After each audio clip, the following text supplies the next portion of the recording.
Hello, everyone. Welcome back to Quick Fix. We have a excellent show for you today. But before we tell you about our great guest that we have, we want to introduce T-Dog Smitty, who is now a co-host of this podcast. And he's supposed to be a co-host, and he was a long time ago. But he goes to an Imagine Dragons concert like every other weekend, or he plays pickleball, or he just always has something to do. But officially on the podcast this week is the co-host, T-Dog Smitty. What's up, T-Dog? Hey, it's good to be here, man. I won my last pickleball tournament, so it was worth it. How much stretching do you have to do before being like, what are you, 45 now? Yeah. I'm 30, but I don't want to talk about that. It's all good. But what people do want to talk about is one of the new additions to Boston Breach, who is our guest today. It is Mr. Austin, aka SlasheR. What is up, Austin, aka SlasheR? Just chilling, enjoying the off season, playing some games here and there, chilling with friends, trying to take as many trips as possible. But I'm doing good. I'm happy to be on Boston, and I'm, itching to get back on the stage. Hell yeah. So for the people that don't know, well, I don't know this either. Where are you from? Like, in the off season, where do you go? Usually I go back home, like to my parents' house. That's actually where I'm at right now. I'm in my old bedroom, where the whole S&D tournament started 12 years ago. And I'm from Suisun City, California, so it's kind of in between Sacramento and San Francisco. So, I mean, obviously you're at your parents' house in the off season, and you travel in the off season. But is there any part of you that like gets homesick now that you're like traveling so much and on other teams and you're on a plane every month? Like, is there sometimes you just want to be like, dude, I just want to be back home, just sitting down? Like, do you get sick of it at all? Yeah, sometimes. I mean, during the season, not too much. I think there's every once in a while where it pops up because like last season I didn't really get to go home at all besides Christmas.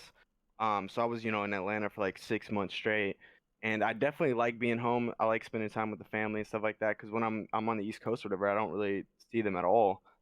Sometimes I'll go to a tournament here or there, but I love being back home. I think some people like don't like it as much as I do, but it almost feels like I'm back on like summer break in high school when I'm back home. Like everything just goes back to the way it used to be, kind of. So I kind of like that feeling. It's the best feeling in the world. It's up there with like when Yeah. when you saw your. I don't know if you ever dealt with snow. You probably haven't, but like when I was younger, living in Boston, we used to wake up every morning and look at the news, and the schools used to go down the bottom if they were canceled or not. Yeah. And there was nothing better than a snow day. And like you're like, okay, cool. Like we got a snow day. Like okay, like what ladder are we gonna run in GBs today? Like and just sitting Yeah. down, you're like, I'm not doing shit today. It was the best feeling in the world. So I could definitely relate to that. So with obviously, you are who you are now. You're a professional Call of Duty player for Boston Breach. You've been around for a long time, like you said. 12 years ago, you started playing Search and Destroy. T Dog, do you want to ask that initial question? I think it's a really good way to kind Yeah, of pivot into things.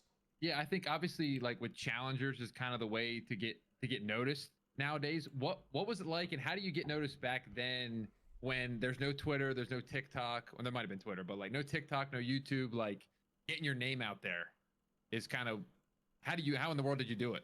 Yeah, so back when I was coming up, it was a lot of online tournaments like S&Ds or the 2Ks we had weekly. And the way you kind of had to do it was you kind of had to play with the amateur team, which was like challengers, but we had the open bracket into the pro bracket, and you kind of had to make it into the pro bracket and beat the top teams. Like back, you didn't get chances unless you like beat those top teams. So I was Yeah. kind of playing with like a group of amateurs. We placed pro together. We were like, getting like eighth, sixth. But then like I started like actually getting like thirds and seconds with these group of guys that were not like the top players, and I was like kind of frying against those like top caliber players, almost winning an event too with a kind of amateurish team. And then after that happened, I kind of got really noticed. Like my name was already on the map, but then once I was Yeah. doing that, like 1.2s, 1.3s, then I got picked up by FaZe. So it was honestly like I think it was sometimes harder back then. Like a lot, I know the challenger system still needs work nowadays, but back then you really had to stand out because it was like a tight knit circle in the pro community, and you had to like really get your name out there, like Yeah. and dominate in the sense. Are any of those guys that you play with in the league right now? Like your initial team that really like you were with your breakthrough? Well, Sender's coaching New York. That was so one of my teams that I broke through with heavy was me, Miyagi, Chino, and Sender. All really good like players, especially back in the day. Chino's won a couple events. Obviously, Troy's been coaching. He's coaching the New York team. So they're not actually playing right now, but yeah, a lot of those guys I played with back then, I don't think really playing. I played with Attach actually really early too. That was the first time I placed pro. was with Attach on the team, so he's still playing. But outside of that, nobody really. That's some good company. I mean, obviously you had that competitive itch. Did you play any like traditional sports growing up? Oh yeah, I was a big baseball guy. That's actually how I ended up in the gaming thing. It's a long story, but I played baseball since I was like 4 or 5. I started doing like the travel ball, playing at tournaments almost every weekend around California.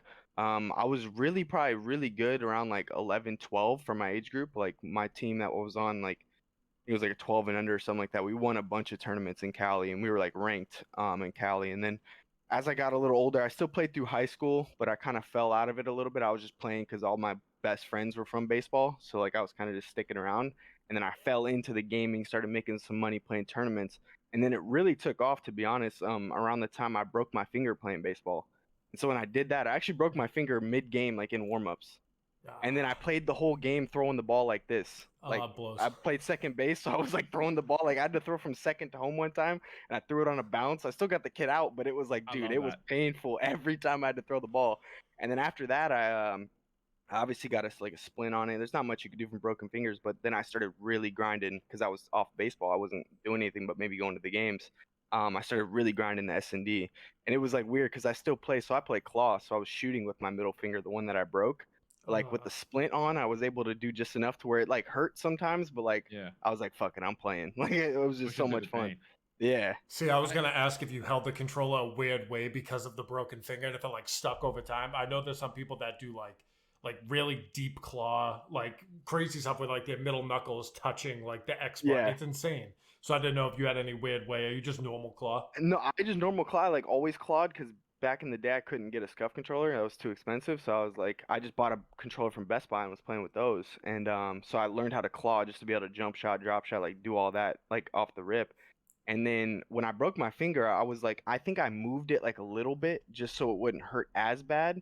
But like I just went back to normal once my finger like fully healed, and I just play kind of normal claw. Nice. I see the A's hat. What's your opinion on them? Because right now they're kind of like they're gone, aren't they? I mean, they're pretty much Vegas at this point.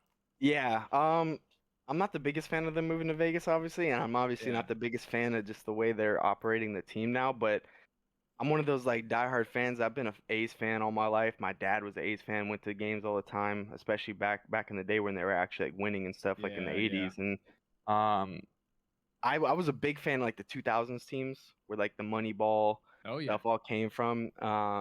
Nowadays, like I'm still a fan, but I don't really keep up with it too much. I mean, sports in general, I feel like there's not enough time to watch everything. Like No. I've tuned in the playoffs of like baseball, basketball, like NFL and all that, but yeah, I don't know. I'm really conflicted about the move to Vegas, but you know, I just feel like the older you get, like I'm the same way. I just do playoffs. Like it's just yeah, especially with 162 games. I'm like, I can't. I mean, what's game 46 matter in the middle of April? exactly. You know what I mean, or May? Yeah, I'm like, I can't do this. yeah. If I go to the game, it's different. Like I could do that, but if I'm watching on the TV, it's got to be like there's got to be something at stake, man. There's got to be Yeah. like the Yep. high pressure, like when the people like either crumble or play their best. Like that's what I'm watching for. There's nothing better than ballpark beers. I love going to Red Sox games. It's like, yeah, I'll spend $80 on 3 beers. Like, all good, don't mind. The hot dog's $17. I was like, gonna say, you know, all of a sudden you're eating a hot dog. I haven't eaten a hot dog in 7 years, but then I go to a baseball game. I'm like, yeah, I'll get a hot dog. Yep. they hit different. So, Austin, with your gaming career and whatnot, did you really start playing video games with Call of Duty, or was it like a first love of a video game that you're just like, okay, like I love this shit? I think the first one that got me good was Halo 3. I Cool. think that's the one that really got me. I've always been a big gamer. I mean, I used to play, I mean, I still sometimes log into old school RuneScape and stuff like that. Like there's all sorts of games that I play, but Halo 3 like and even Halo 2 just that matchmaking system and grinding for that level 50, I think that's what really got me good. And then also just the forge mode, everything like that. And then I kind of switched over to Call of Duty because I had a lot of friends playing it in COD 4, and ever since then I've just been a big COD guy. Did you ever play Pro Mod? I ask everyone this, but a lot of people don't know what Pro Mod is. So I know what that is. I never really played it though. Dude, I never it was a dabbled. blast. Yeah. That was like prime COD for me. Like I used to play on PC. I was a sicko. I played on mouse and keyboard, and I played COD 4 on the computer. And we did Pro Mod, and there was like an actual like draft in like teams and like all-star games. It was sick. and Yeah, yeah. it was built out like I always wanted to be the sniper, but I was dog shit, so they wouldn't let me do it. But I really wanted to do it because I watched montages 8 hours a day. I was like, I can Mhm. do this, but I couldn't do it. But I just wanted to ask that. So with obviously Halo being the game that gave you the itch, I'm not gonna allow you to include it in this answer. What is your favorite game of all time outside of any Call of Duty? Ooh. Or Halo 3 or Halo 2? So no Call of Duty and no Halo. Yep.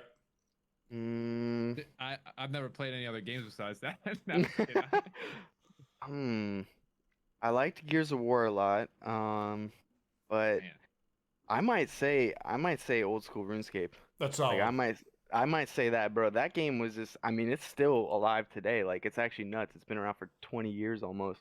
Um and I just love those grindy games and stuff like that. It's almost like in a sense like gambling when you're doing like the bossing and stuff like that because you have a 1 out of 500 drop rate Yep. and you're just going for that little dopamine hit of getting that drop.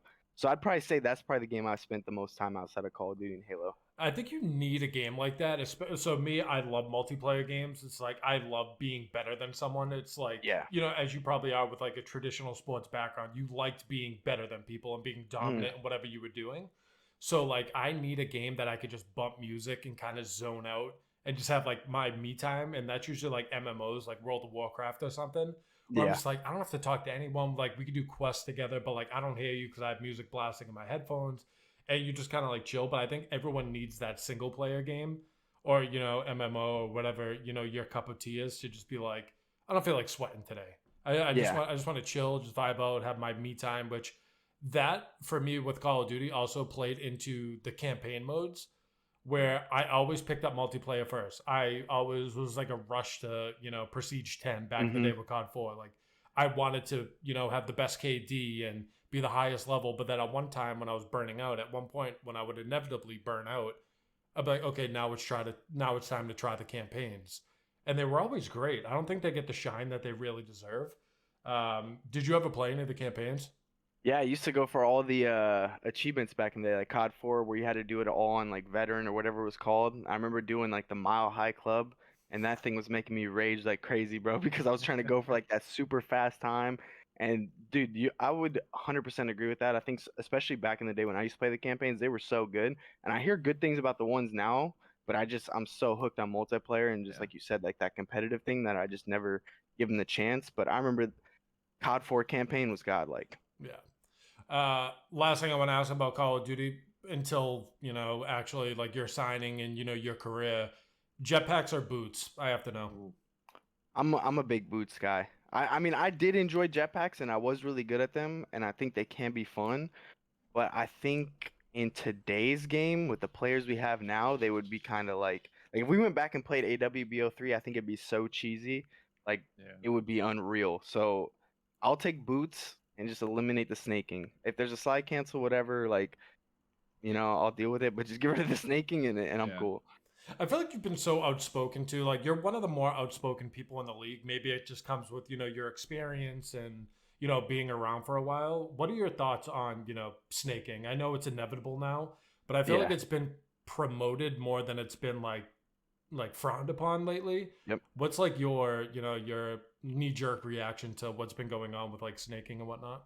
I hate it, bro. I hate it. I can't stand it. I think it's such cheese, and I think it like lowers the skill gap because like I think any pro player can snake efficiently. Like yeah, maybe like there's certain players who are a little bit better than others, but if they're behind a heady, a pro player's gonna be able to snake you. You kind of just have no chance.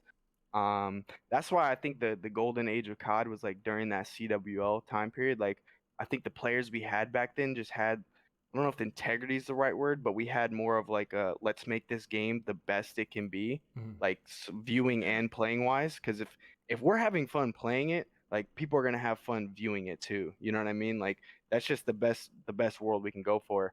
And yeah, I've always been outspoken about certain things about the game because I'm trying to make it as fun as possible, not only for myself, but like I said, the viewer and just everyone playing. Because I think that's the way to kind of grow the scene. If everyone's having a ton of fun, like you're gonna attract more people. They're gonna talk to their friends about it. Like, dude, you gotta check this out. Like all sorts of stuff like that. So yeah, I'm not a big fan of the cheese game. Yeah. As a viewer, I just remember the hotel this year inside the kitchen, Yeah. and like they would pan out, and everybody's ducking behind the like whatever you call Mm-hmm. them, whatever that is, the stove kitchen or counters or whatever they are. I'm Yeah. like, what in the world? And it's the same. It was the same level too with the couches area Yep. where they were ducking. And I'm like, my gosh, It like was that whole side of the map, dude. it was a whole side of them. And I think about it, I'm like, yeah, exactly right. Yeah. They even I, had like a 30-second snake off, I think, one time. Yeah. It was like a Clay versus someone 1v1. It's just them snaking for like 30 seconds. And I'm like, bro, what am I watching? Dude, those happen so much. Like even on like Embassy Search, when you were on like the sign, and there was like the Mhm. little ledge around it and whatnot, and someone was like top PD or something like that. It's just the whole time like trying to play timing. I'm just like, dude, Yep. like I wonder who's gonna, their thumb's gonna slip off the analog. Like, Yeah. just wait for it. I gotta go back real quick before yeah. I know you said no COD, but I want You're fine. to till later. What was the favorite COD that all timer? I guess I would ask more like obviously COD 4 kind of got everybody into it, but you got one that like stands out with like, man, I would play this next year if we could pick one random one to go back to. I think BO2. I think Yeah. Black Ops 2 Oh, was man. just dude, it was so good that it's honestly like kind of a idea that gets floated around sometimes, but I think Treyarch usually does pretty good, but they made this game on accident. Like with the maps they made, bro, they had good customization. It was the first Yeah. time like league play was like actually a thing.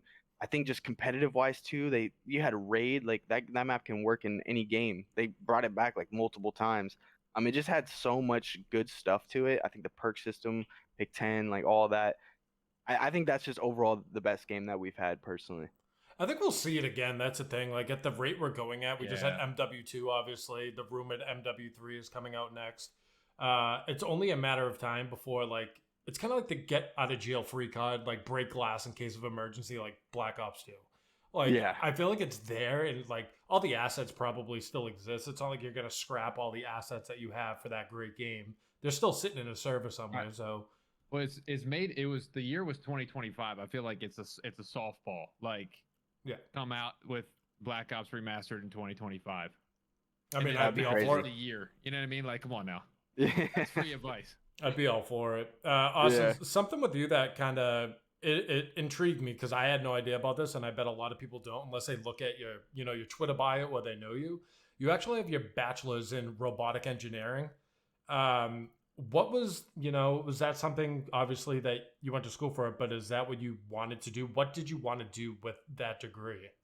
So I went into school and I was obviously really good. I was always good at math and like computer stuff and things like that. And when I was in school, I was having a hard time picking like which field to actually go into. And I was like looking at all the different options and stuff like that. I didn't want to just do computer. I didn't want to just do like electrical. And then robotics was kind of like something that kind of incorporated all of them into one. And I was like, you know what, let me give this a try and see how it goes. And then I kind of just got into it and I really liked some of the projects we had to do. I mean, it was a lot of work though, man. And I was grinding COD at the same time. So it was like insane some of those days, like the hours I was putting in. But yeah, it was something I was like originally thinking about doing, but then like obviously the COD stuff really took off. So I was so deep into college, I was like, okay, let me just finish this off. I can obviously manage. I've been doing it for a couple years. But now I'm at the point where I'm like, I don't know if I'm ever going to use that degree, Like I've been so successful with Call of Duty and obviously I love the esports scene, so I'd love to stick around. But yeah, Was there kind of ever the an awkward conversation? Like, hey, I know I have an engineering degree, but like I'm gonna pursue Call of Duty that you had to have with like your parents or anything? so I had a couple conversations because there were so many times where I was like, I started making decent money in COD. I was like, dude, I should just put this schooling stuff on hold. Yeah. But I had the conversation with my parents so many times, and they were obviously very supportive of Call of Duty. Once, especially when I started like making the big bucks, they realized like how official this was, and they went to an event themselves and kind of saw it. But yeah, they were like, you're already 2, 3 years in. Obviously, they were helping me originally with paying for schooling too, so I kind of promised my mom to like finish it. And then, but after that, I was like, I'm gonna take this thing and run with it and see what I can do because I'd already made, like maybe 100,000 in prize earnings while I was in college. So I was like, It's a lot of let money me at see that what age. Not too exactly, bad. yeah, yeah. So I was like, let me see what I can do with it. Well, actually, it was even more because when I was like almost graduating, I won champs in BO3, which is 200K each. So I was like, I got to take this opportunity to run with it and see what I can do because I mean, obviously, I'm one of the best in the world. So Wait, you were in school during that? I mean, I was watching that. Like, I had no yeah, idea that if you looked at you, like, yeah, this kid's still pursuing an engineering degree while he's out yeah. here. I got lucky. That was the first year. So the year before that, we got third. I was like in the heat of school. But BO3, they shifted it back to the end of the year, which was my summer break. So I got lucky. I had like a month of summer break to really put my nose down and grind, and then obviously paid off and won that tournament. So yeah, Dang. it was tough though, That's man. pretty It cool. was it was really tough. Like let me tell you, like I went through months like where I'd played a game and kind of skip class, and then I'd be like, okay, now this month I kind of gotta, yo guys, I can't really practice much. Like I'm gonna be in the lab all day, like, and that's just the way it was. Like just had to pick and choose when I went to school or when I played the game.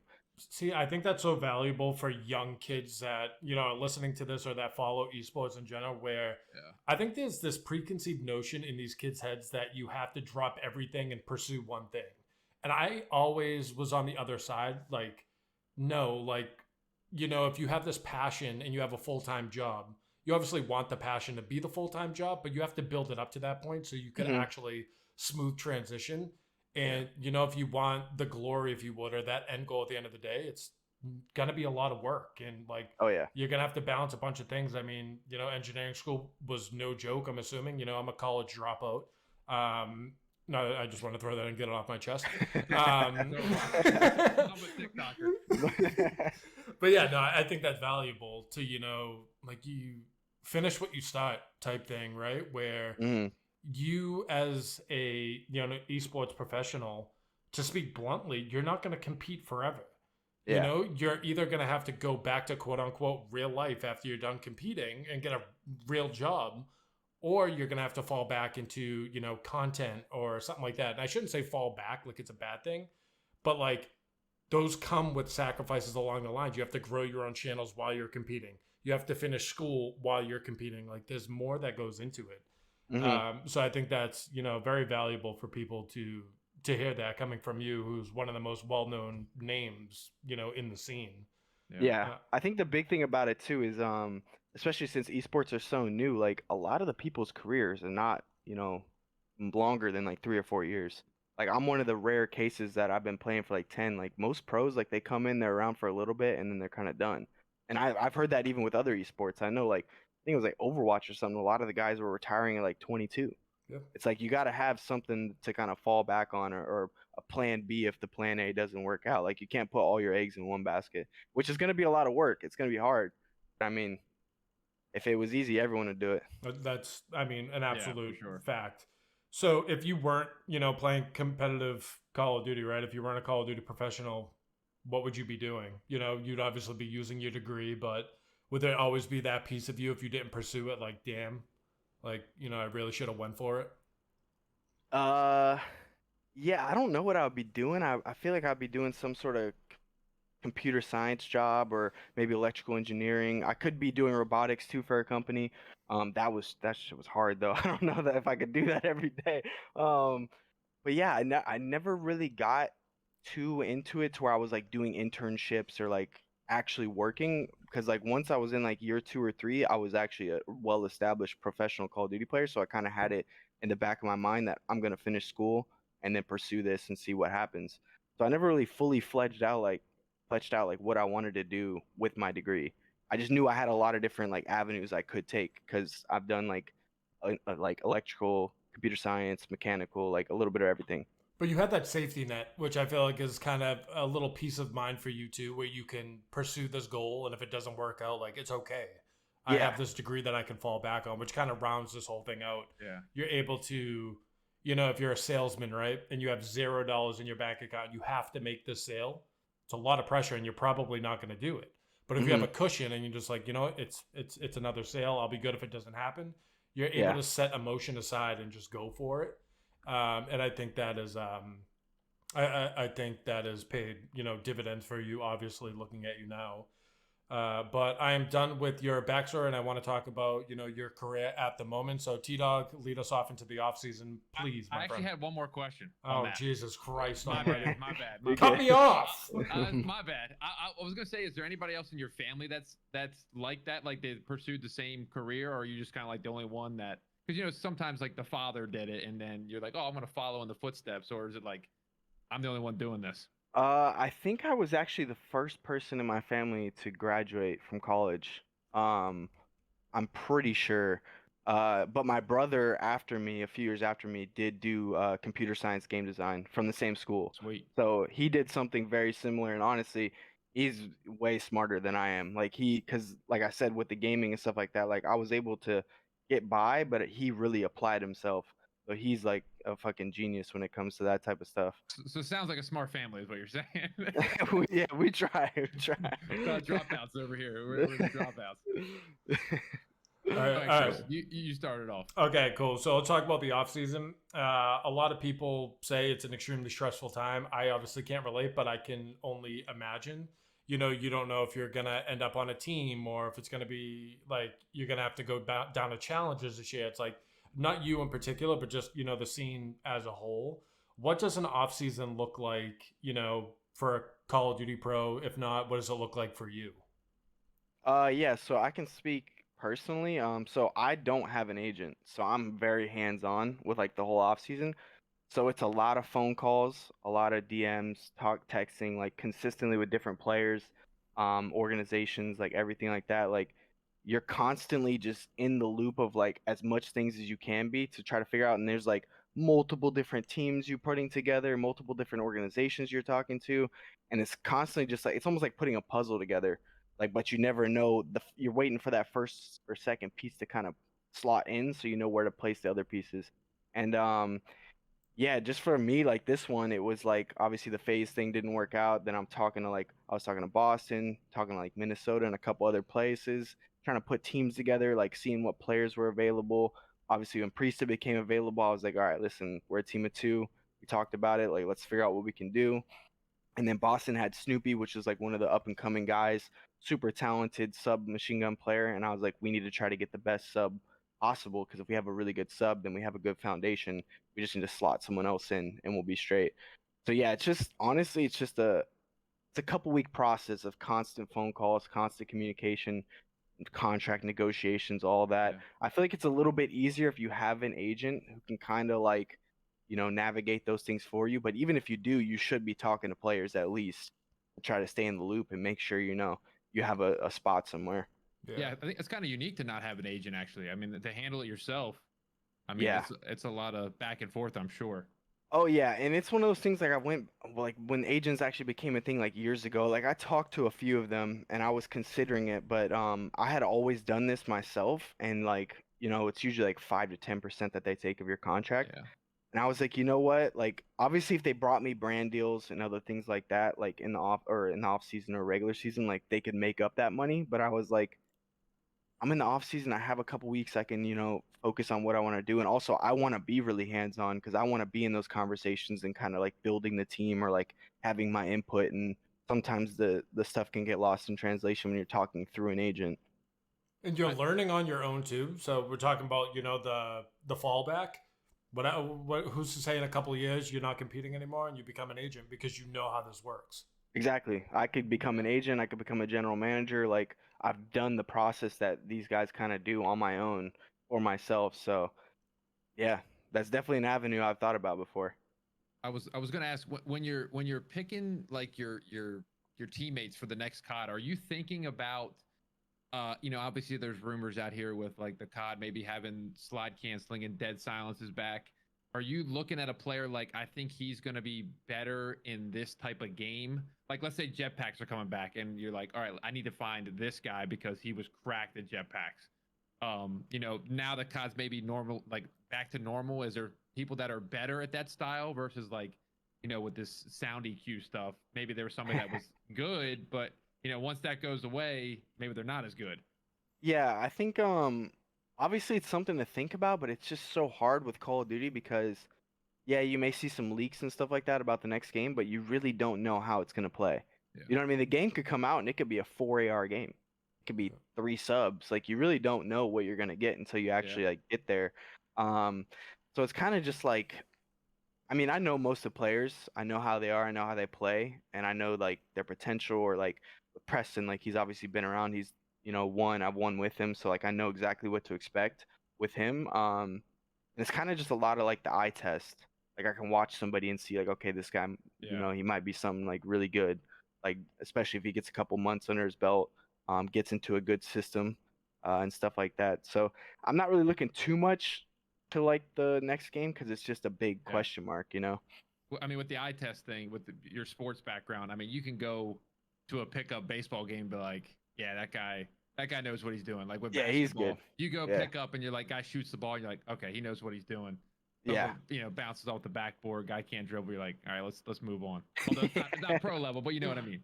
Like yeah, the eye test thing is real. I think what falls off the eye test from like, an outsider standpoint is how these guys are, behind closed doors, not actually competing, which I think, is a huge piece of building this puzzle, if you would, that you want people that are coachable, people that are going to work together, people that are friends outside of the game that like, Mhm. that's always been my big thing. And Yeah. I'm not a coach, I'm not a general manager, but I talk to, Dennis and Zach all the time. It's just like, I want our guys to be friends outside the game. I want it to be a Friday, and they're like, "Yo, let's go grab a drink in the city. Let's go for dinner. Let's do that." And I think building that friendship within that team is massive in itself because Yeah. it's like one bad apple can ruin, the entire bunch or whatever the saying is. Yeah. How important is that to you when you're like looking at people to team with? Dude, that's super important. That is a big learning thing that happened to me throughout my Call of Duty career. And I honestly should have known that from playing baseball, but we were just always, my baseball teams were always just all really good friends. So it never like, but like in my early career of Call of Duty, I didn't really, and we were playing online, so we didn't really see each other as much, so it didn't matter. But like, I was always just business. Like, I don't care if we don't like each other. Like, when we're in the game, we're teammates. We got to do our job. Like, we're Yep. trying to win. Like, I don't care if you don't like me, I don't like you, whatever. Once I'm in the game, you're my teammate. I like you. You know what I mean? Like, that's just it is what it is. I'm gonna go first for you. I'm gonna do whatever it takes to try to win. But I think over my later years, especially as I got older, I've learned like how important the outside of game stuff is, especially for the younger guys too. Like if they get along and they feel comfortable with their teammates and can go out and have fun, like that trust and that chemistry just sometimes translates over to the game so perfectly. It can help you kind of elevate your game as a team. But that stuff is really important. That's something I definitely look into as well. Like some guys in the league, like they have some like asterisks or like maybe problems or attitude problems out of game. And sometimes that can be like a turnoff from picking them up. Yeah, I think it makes total sense. I mean, at the end of the day, you want to work with people you like, and because you're with them day in and day out in that facility, scrimming, watching VOD. It's you have to like those people. But my question for you, obviously, you were talking to other teams in the off season. What about? And this is me stepping back from a breach employee. What what about Boston was the reason that you decided to go in this direction and not one of the other directions? Like why Boston? Um, Boston, well, obviously the team we could build was a big one for me. I think like I said earlier about Snoopy, I think he's so new, but just the little bit we got to see him, like that was a tough ask from him to come in like on 2 weeks notice, go into champs, play against like Optic, us on FaZe. Like he played against a lot of top teams and he didn't fold. You know what I mean? Like he played well. So that's a big like positive and just like I think if he had some more time to develop, he could be something really special. And then also, I mean, just from the conversations I had with Dens and Zach, like you guys were a newer organization coming into it. Obviously, you want to like put your mark on the map and like start to get in that top like echelon of teams and start winning. And I feel like that hunger that they have is kind of what I align with. Like I'm here to win. Like I'm trying to, get your guys your first chip. So that was really like appealing to me and something I wanted to be a part of. And I feel like that hunger from the organization and also the players will match up well together. I love that. I've obviously a short time with Snoopy when he was at the like facility leading up to champs. Really, really nice kid, very like soft spoken, which it obviously doesn't sound good from a like a team side of things. Like you want people to be vocal and talk and whatnot. But I think having like you and Priestahh more than anything is really gonna bring a side out of that kid that like Mm. no one's seen, and he has the skill. And I'm very excited to see what you two can bring out of him, especially being veterans within the scene. But with that being said, how do you like, what's your game plan when it comes to playing with someone who's so fresh? Is it like I'm strictly gonna, just feed all the knowledge I have into them? Is it, what's like your standpoint on playing with someone so new? I think I like to go into it with a clean slate and kind of like get a feel for like I've already watched him play. I know like kind of some things, but I like to play alongside him and really like I feel like when I play with somebody, I can really like get to know what their strengths and weaknesses are. And kind of once I'm in like a few weeks in or a month or something like that, and I actually start to know the game myself, I can kind of like I don't want to like overwhelm him with knowledge. I kind of want to like, balance it to the sense I want him to play his game, but then maybe like tweak it just a little bit to play in our team system. Because I feel like that's gonna not only get the most out of him, but then that's gonna help him also facilitate us as well. Yeah, I agree with that. Do you think there's like a piece of you, like first off, are you a chip on the shoulder type of guy? Like if someone says you can't do something, you're gonna go out and do it. It like fuels your fire even more. Oh Okay. yeah, absolutely. Okay, so with that being said, the combining of storms, I feel like with you and Priestahh, who obviously, got dropped from their like last year's team, how do you like are you both on a revenge tour this year? Does it feel like that too? Um, maybe not necessarily revenge, but I feel like there definitely is that chip on our shoulder. I think Preston might be a little bit more, of a revenge thing than me. I kind of expected to only be on FaZe for 1 year. That was kind of my going in, unless we won champs. Like I kind of expected that to happen. So it's not necessarily a revenge thing for me, but I mean, I just always go in with a chip on my shoulder to try to win. Like I always have that like I want to prove people wrong. It's kind of crazy. I still have to prove some people wrong at this point. It's like, dude, like I've been doing this for so long, the top player for so long, like you just kind of don't know what you're talking about if I have to prove you wrong. But Yeah. yeah, I kind of always go in with a chip on my shoulder. I feel like trying to find any little bit of extra edge to make me want it even more is just a big thing. It's like that thing from the Last Dance documentary where Michael Jordan would just come up with stuff like, "Oh, this guy was talking trash" when he wasn't even Yeah. talking trash. It's Yeah. like just like you know what I mean? Like in his head, just come up with an extra reason to want to win even more. I love Are that. you speaking of Michael Jordan, and I'm going to transfer to LeBron, how he's older and in the NBA? Are you planning on playing till as long as you possibly can? Like, I want to be the oldest player in the league till whatever, set records, that kind of vibe. Yeah, I mean, I'm kind of just going into it like as long as I think I can win and I'm at that level where I believe I can challenge for championships and I'm having fun doing it, I'm gonna keep playing. I Yeah. never really put like oh, I'm gonna stop at 30 or whatever it is. Like I just kind of like take it year by year. Like, okay, I can still win. I'm still having fun doing this. I'm gonna keep going, and then Yeah. go from there. You saying that Are just you, again. you 28 or 29? 28. Yeah, I'll be 28, okay. 29 in like 2 months. Okay. Yeah. I just turned 29. It all goes downhill at 29. Uh-oh. This reminded me of something when you said you're gonna play until you're old and gray. One person who says that all the time is Doug Martin. You've won a championship with Doug. My correct? first championship was with Doug, yeah. Okay, so how do you feel about the flack that Doug gets? Is it warranted? I don't think it's warranted. I think it's people just like to hate on Doug for whatever reason. I mean, I think sometimes he kind of pokes it a little bit, but I mean, for me knowing Doug, like he's one of the hardest working guys I know. I mean, he's doing like a pull-up challenge right now, like he's grinding COD, like working out every day.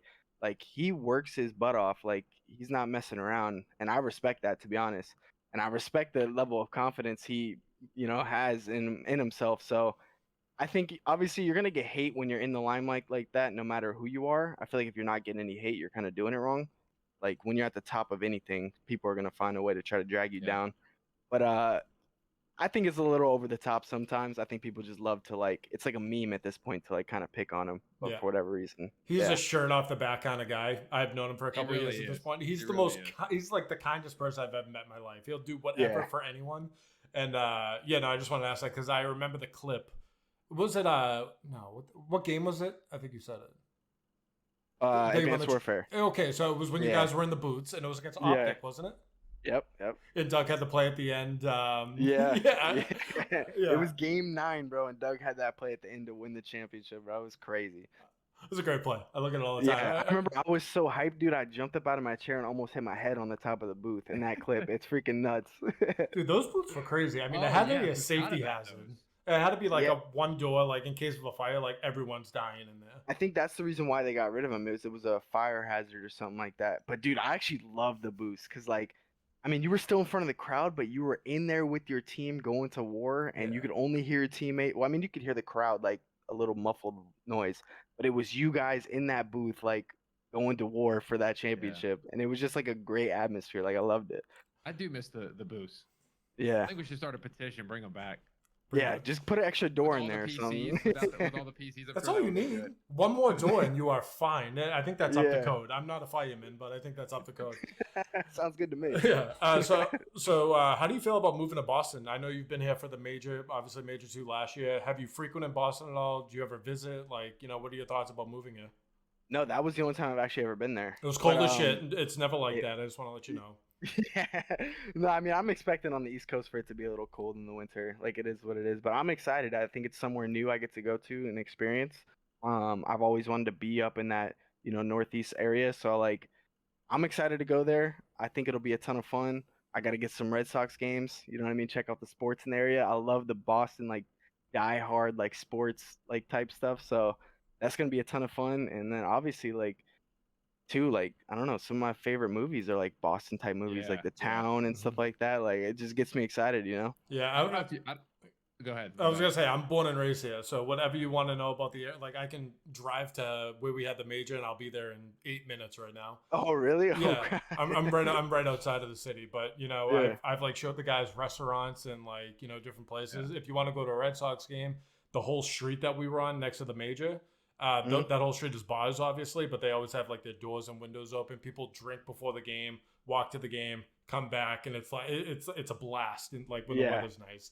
So I want you to experience that. T-Dog, sorry for cutting you off, you old bag. No, What do you you're want to good. say? I was just gonna say when I go up there frequently is I went to a Celtics game, and I don't know if you're into basketball, but like you said, those fans, I've never heard a crowd so loud on like a Wednesday night at 8 o'clock. I'm like, what is going on? Like they're playing like the Cavaliers, and it was just like it felt like a playoff game, and I was like, man, these dude, they're intense. Oh yeah, no, I definitely like basketball too. I want to get there as well. It was actually nice when I lived in Dallas for a few years, when I was on like LAG and some of the teams. But me and Accuracy had an apartment literally right above the Dallas Mavs, and we used to just go downstairs, walk to the game, go to the playoff man. games, stuff like that. Like it was so nice, dude. It was so nice. Good day, Mr. Cuban. Just going to another game. Yeah. Dude, I was walking to practice and Luca's walking out of the parking garage to just like grab some from a car, and I'm like, That's "What's up, insane. Luka?" Damn. What's up, Luca? That- Was that Dirk years? Was Dirk gone yet? Oh yeah, he's gone. He was gone. Okay. Yeah. Luca's an anomaly. That guy looks like he works at Radio Shack, and he's just the Right? nastiest He's player. He's so good. All right, last little thing I want to talk to you about, and then I will cut you Gross free. at Radio Shack. I don't know why that popped into my head. It just one thing you'll find out about me. Things just come out. I don't know why. But so what is for people that don't know, right? They watch you guys compete, and they're like, okay, this is a dream job, which it is, right? A lot of people want to do this, and it is a dream job. But they don't know what a day in the life of like a Call of Duty professional is. They think it's, you show up, you play a couple games, you just like go home, stream, do whatever you want to do, go to bed, and, make hundreds of thousands of dollars. What is the side of being a professional Call of Duty player in season that people don't know? Like, what are your days like? So my days, I would say on average, especially when I'm really like going hard, I would say it's like, you wake up, you do whatever in the morning, get ready, and then you're at the facility maybe like hour before scrim starts, maybe hour and a half, get your food, whatever you got to do, get ready for the day, and then you're kind of watching VOD with your team, going over certain maps, whatever your weak points are, like trying to work on that and focus on that in that day. Then you have 2 sets of scrims, which is probably like, 6 to 7 hours. And once that's done, I try to go to the gym once scrims are over and like we're done at the facility, get a workout in, and then after that, I usually come back and play like eights, S&D eights, like whatever I can play extra or watch extra stuff, which is another like 3 or 4 hours on top of that. So I'm averaging at least like 10 hours a day most of the time, and there's not a ton of like downtime. Like I'll try to watch a show before bed, maybe like an episode or two. But yeah, it is a dream job. It definitely is. Like I wouldn't want to be doing anything else, but it is a very high stress environment, and there's a lot of pressure on every single player day in and day out, because if you're not performing, this could be over like that. Yeah, you're You playing just for be your out. job. Like Exactly. Every day you're not secure any day. Like you are constantly playing and performing to keep your job in your position. Yeah. You mentioned the gym too. How important is, your physical health, obviously to you, but how do you feel like that translates into, you know, how you play? I think it's huge. I mean, back in the day, like when I was in like the schooling that we were talking about, stuff like that, I was not in good shape at all. You can go look at the pictures compared to now. Like it's insane. But once I kind of got done with schooling, I had some friends, get me started in the gym, and I feel like ever since then it's just been such a good like outlet to like get away and work on yourself. And it's sometimes if you're ever stressed too much, like bro, getting in the gym can just help. Like you just Yeah. feel so much better walking out of there. Like there's some days too you're like, I don't want to go, but I swear if you just get in those days and then once you get out, you're like, I'm so happy I went. Like, you just feel so much better. And I think too, just like not only is it just good for your physical health and like all of that and just taking care of your body, but you just feel more confident. Like you just radiate confidence when you're constantly working out, which can obviously translate into the gaming or like work or whatever you're doing. Like if you're a more confident person, you're just gonna excel at what you're doing. Yeah. I don't even think you have to like go crazy either. Like, you know, go for a Oh yeah. walk, you know, go on the treadmill for a little bit, get some sun outside. Like it does wonders. If you're having just like a shit day or even just like a shit mental day, right? Just go outside, get some sun, walk around the block, like little things like that. I feel like it'd be Yeah. massive. And it's so easy to get sucked up in the day to day and, you know, the grind of it all that you just let yourself kind of disintegrate. And Yep. I think it's extremely important. So it's good to, you know, hear that you do that. Yeah, Tyler, vitamin D is a powerful thing. that's what I'm saying. Just literally look at the sun for a little bit. That's it. Yeah. T-Dog, do you have anything else before we start wrapping up? I just got a random question. This is nothing to do with what we're talking about. Do you have a favorite team you've ever like that you've been on? Ooh, favorite team. I'd say a couple of my favorite teams. It's hard to pick one. I really like the team I was coming up with, me, Chino, Sender, and Miyagi. I really like that one. Obviously, my champs team, Envy, me, JCab, Apathy, and John. That was one of my favorite teams. Real quick, I won a bot bash tournament, Hitch's bot bash tournament with Apathy. That's one of the most Dude. cracked players I've ever seen in my entire life. Dude, I Witnessing think it- Apathy is Brian is such a good guy too. I think he's probably my favorite teammate of all time. yeah, Like I was he's terrible. literally He's like, oh yeah, you're good, bro. You're good. You're good. Yeah, dude, Like, I he's throw so and kill myself. He's like, nah, bro. Like next round. I'm like, all right. he's Like- not only is he nasty, he's just like the great guy. And like when I was playing with him, bro, he was just like it was all about winning together as a team. Yeah, Like he was yeah. he was for it. Like I loved playing with Brian, man. I think he's still good enough. If he kept going, he could have played, a couple more years. He was unbelievable. Yeah, yeah. And then the one other team that comes to mind is probably my 100 Thieves and BO4 team. The 5v5, me, Kenny, Enable, Octane, and Priestahh. Yeah, It's a really good team. Yeah. I miss Black Yeah. Ops 4. That game was Side note. underrated. It Yeah, was. It was. Yeah, it was underrated. Not enough love. Treyarch again. I mean, Again, it's dude, always Treyarch just It's they always just do it. Treyarch. Yeah. Always goes back to them. Mm-hmm. Austin, any final things you know you want to say to the fans out there, Boston fans, SlasheR fans in general? What should they be looking forward to as you embark on this new journey in Boston? As always, I appreciate the support. I'll always appreciate it. And I'm looking forward to joining Boston and hopefully, bringing home a first championship for the organization. I feel like they've been fighting for a few years now. It's time we finally get one for Boston.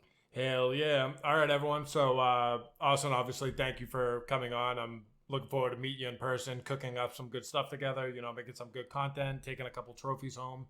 We'll have to get T-Dog out there, meet you guys, all that stuff. But, we'll be together in person at some point soon. But, yeah, again, thank you for coming on. And for everyone listening, this has been, I think it's episode 10 of Quick Fix, if not 9. I think it's 10. Let's go with 10. But yeah, this is all we got for you. Thank you guys so much for listening, and we will see you on the next one.